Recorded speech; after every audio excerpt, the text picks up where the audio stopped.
Sometimes you just can't. I spent 2 days in bed this week, and sometimes it's exactly what you needed when you're overwhelmed or life is just out of control. So, welcome to my cozy home on the mountain. Grab your blankie, grab your tea, and let's go. So, the tea I have is called Cold 911, and that is because I was down with a virus. And this video is for you if you have gone through some hard times, whether it is just a short illness, whether it is a chronic illness, whether life is just crazy, whether you have sciatica, or whatever, but life goes on and things still have to get done. So before we go any further, if we've never met, my name is Robyn. I used to be an emergency nurse. I was a wound care nurse. I now, basically my life is running other people's YouTube channels and being minimalist and chatting with you, my friends, about it. I am still under the weather, friends, but I need to share something serious with you because so often we feel like, oh my gosh, things are going to be so bad because I'm already overwhelmed and now I'm laid up or whatever. And I need to tell you a quick story. So when I was like 27, I had two little kids. My husband and I lived in the Queen Charlotte Islands, also known as Haida Gwaii, way up, like sort of south of Alaska. And we were like in the middle of the ocean. And I remember one time, now these were little kids, and we went to a play group because I had not a lot, and don't mind the cats. They are running around being crazy. They're also known as the film crew. My kids were little and they got sick all the time. And I remember one time being like, oh my gosh, like I could feel the nausea in myself coming on. My son was just getting over it. And, you know, as my reward for taking such good care of everybody, naturally, I'm going to get sick. I remember being like, okay, I need to get as much done as I can before I really am laid up and sick, which is so sad. And I realize like there are people around the world who are in much worse circumstances than me. But at that point in time, I just remember being like, like my husband had to work a lot. I think in this particular time he was out of town again. He got to go to civilization while I was stuck on this island. But I just remember being like, oh my gosh. And then at the end of my illness, there was just so much to do. There was laundry, there was all of this, you know, there were like little kids to take care of, like an infant and a toddler.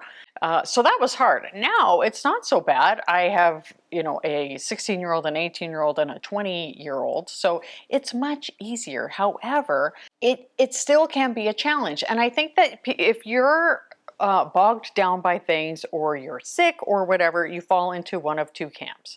So before we go on, I was supposed to do a live stream today. I like to do a live stream every Tuesday on my channel, but I could not do it. The good news about this is I can pause it if I need to cough or whatever. Anyway, so you fall into one or two of two camps. One is that you already struggle with motivation to get stuff done. The cats are crazy right now. And so for you being sick, you're like, oh my gosh, like there goes any motivation I had at all. And you're almost like, am I too sick to work? Or am I just pretending that I'm too sick to work? Like you almost can't tell. The other time is when you're the type of person who beats yourself up about not getting stuff done. Maybe, let me know if there's a third in the comments below or which one you are. But you may be the type that's like, oh my gosh, like there's always so much to do and I'm always overwhelmed. Or you're just like, you know, like just making it by. So in this situation, this past weekend, on Saturday was the day where I really came down with it. The best I could do was to change out of one pair of pajamas into my daytime pajamas and came and just laid on the couch looking absolutely pathetic, watching that TV, watching YouTube, because that's what we watch here. Drinking tea, of course. And then, you know, the problem with that for me is feeling guilty about the things that have to get done. Now, I have family. Like, I have an amazing husband. He was off this weekend, which was great, so he was able to do the things. I have teenagers, so it's okay. But mentally, I don't feel good when I sit a lot. I can handle a day of being lazy. And I know it's not really lazy. I'm like convalescing. I'm trying to get better. But the next day I was like, I cannot sit all day. So I was helping my husband. He was getting ready for his week. And I was like, I'm going to make you some protein squares. And I went downstairs, came up. I've got like this protein powder and other stuff. And I'm just like, oh. And he's like, don't make it. I don't need it. I'm like, no, I'm making it. It was like one of those situations where you're like fighting over who's going to pay the bill and you want to pay the bill. That was it. And he was like, no, don't do it. And I was like, I need to. I said, I have to. I said, for me, I love cooking. And I was like, the kitchen is my happy place. Let me do this one thing. I said, it's 5 ingredients. I'm mixing them together in the food processor. Like, just let me do this one thing. I need to do something. And that was it. That was what I did. It felt good. I was doing something for him. Like, again, he didn't really, like, he was like, it's fine. And also I was just doing something for myself. Like just listening to my AirPods because I'm addicted. Just listening to like a podcast or YouTube or something. And just like was able to sort of zen out and just enjoy that moment. Then I like crashed on the couch again. I had a shower later and it was just like took everything in me just to do that. And sometimes just doing one little thing is what you need to do. I think the very important thing to recognize is having grace with yourself and recognizing that we need to take time to be well and to heal. It's okay to stop moving. It's okay to not be pushing all the time. And I've talked about my time in the ER before. I talked about a lady who had like a UTI that went septic because she left it so long. Well, I have another patient who he ended up having a widowmaker heart attack and he died. It's called a widowmaker because of like the blood vessel, the artery that gets occluded. But he ended up dying and it hit in the morning at like 7 a.m. and he didn't come in until close to noon. And it was because he was too busy. And then he died. I'm not saying we would necessarily be able to save him, but those 5 hours, I kind of think we could have got him to the cath lab and potentially got, him to have the surgery. So these things are when your body is telling you to slow down, sometimes you just have to. A couple of years ago, I've shared on this channel that I have just been so bad at taking time off. And again, like, yes, we are talking about minimalism and decluttering on this channel a lot, but right now I'm sort of going through a series where we're talking about simplifying life, because that is like, if I were to sum up this channel in one word, the word would be simplified. Simplify. And if you are down for that, please put it in the comments below, just so I know that you are enjoying this content and that you're with me. But the whole point of, oh shoot, what was I saying?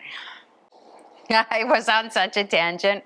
I forgot what I was saying and I had to go and watch the end of the last clip so I knew where to pick up. Okay, so a couple of years ago, again, this is the exact same thing. I had gone years without a day off. And for some reason, I thought that December, as the person who loves December and Christmas time more than anybody in the world, I thought, you know what, this is a really good time to make a daily video, which was a terrible idea. So I ended up starting to do that and I got strep throat. Now I had not had strep throat since I was like 16 on a trip to Ottawa from BC, okay? I ended up getting strep throat at like maybe like the 8th of December. And then a week later-ish, I got it again. I had it twice. Do you think my body was trying to tell me something? Do you think my body was trying to say, or God maybe, was trying to say, hey, you need to stop? You are, first of all, you love December and you're missing it. Slow down. Or my body was just saying like, stop, like you've got to stop. And so this is what happened. So right now, with this past weekend being sick, I just was like, yes, like I need to talk. And I couldn't go to church and I was so bummed, but it was just, again, an opportunity to like chill out at home and just to take it easy. Yesterday, I again was like, I need to do something that's not going to tax myself. So after I picked up my son from school, I made sure I had a good snack. I had some carbohydrates, had an apple, had, peanut butter, all the stuff. And then I went and quickly weeded, like gently, a garden bed for 20 minutes. It was the fresh air was nice. Something like my body was like, go outside. Like it's nice out. It's not nice out today, but yesterday it was. And it felt really good. It just felt so good. And then I came in. The rest of the day, I read an Agatha Christie book. I'd never read one before. It was pretty good. It was Hercule Poirot. Made me think of my dad a lot because he used to watch that. So that was really nice. So again, it's understanding that we can still make steps. So if you are somebody who has a chronic illness, you are unable to work at the pace maybe you want to, but you have goals. Maybe it is decluttering your house or keeping up with your house or doing your garden or doing anything like cooking, making cookies with your grandkids. Maybe that's what you want to do, but you are, impaired or slowed down or whatever. And it's knowing that you can hopefully take some steps like that. Remember I told you that about the stomach flu I had like at the beginning when we lived up north with the kids. Once I was out, I was out. Like I could not do anything, and that's okay. Like sometimes you can't. In fact, I was talking to my friend. She had a similar thing this last week, and she said she couldn't even watch TV. And I said, I know exactly what you mean. Sometimes it's just too stimulating even to watch the chillest person on YouTube. You need nothing, and it's just a rest. And she said it's like a rest for the nervous system, and I was like, yes. And sometimes these are the things that we need. So if you are somebody living with a chronic illness, now one of the things that's really important about this channel I want to say is that this channel is for action takers. You are here because you are willing to make change. You want to do something to make your life better. You want to simplify your life. You want to declutter your house, something like that. And you're going to take the steps to make that happen. You are an action taker. We are action takers. So if you have decided that, that's great. Just make sure more is going out than is coming in. And some days you're going to do so much more than others, as long as you're moving a little bit forward. It's okay on some days to be holding still, holding steady. Just try not to fall backwards. But if you do, that's okay. It's like I was just listening to the sleep expert talking about sleep, and he said, if you have, a day where say you have the stomach flu and you miss a meal, you're not worried you're never going to eat again. You'll eat at the next meal or the meal after that. And he was saying it's, missing a night's sleep. And it's the exact same. Like sometimes we have a day where we're like, I wasn't that productive. But you may in a couple of weeks be super productive. We actually, I'm going to make another video about this soon, but are getting some flooring finally changed out upstairs. We have this beautiful floor here. There's a story. You might know it, but I'll tell it again in another video. But we are getting flooring done. I'm going to be needing to move the stuff from the closet out. So I get the opportunity to go through my closets again, and I'm really excited. That will be a busy day. That's a day where we'll be having leftovers because I will be hyper focused on that one area. So if you are the type of person who has struggles, whether it is you just have a super busy life, you get super overwhelmed, you have some kind of chronic illness, you need to take things slower, all you need to do is make sure you're doing one thing a day and you are being an action taker in that and you are moving in the right direction. If for some reason you fall back just a tiny bit, you're going to spring forward. You're going to get there. And that is exactly what happened to me. So on days where you just can't, where you just feel like you can't, hardly do anything, and literally the only thing you do for the day is changing your pajamas, which was what I did, that's okay. I did something. You can do something too. This video here, I think you're going to find very helpful. It's sort of similar to this. I hope something great happens for you today. Thank you so much for watching, and I'll see you next time. Bye.